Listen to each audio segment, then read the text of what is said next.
ഞാനും എൻജോയ് ചെയ്തു. അപ്പം മുകേഷ് ചേട്ടൻ്റെയൊക്കെ പഴയ ആ ഒരു എന്താ പറയുക ആ ഒരു ഫോമിൽ മുകേഷ് ചേട്ടനെ കാണാൻ പറ്റി. അതേപോലെ ധ്യാനും പിന്നെ സുരേഷ് കൃഷ്ണ സാറ് ഇതുവരെ ചെയ്തിട്ടില്ലാത്തൊരു ക്യാരക്ടറാണ് പുള്ളിയുടെ ഒരു ഡോൺ, ഒരു മണ്ടനായ ഒരു ഡോൺ.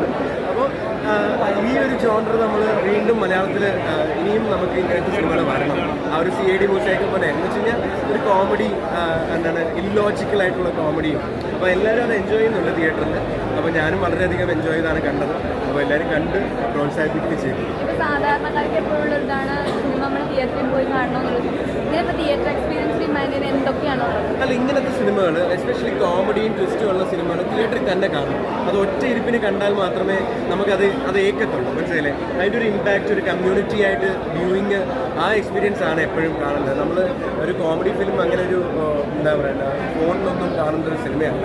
അപ്പോൾ അതുകൊണ്ട് എല്ലാവരും തിയേറ്ററിൽ തന്നെ വന്ന് കണ്ടിരിക്കും.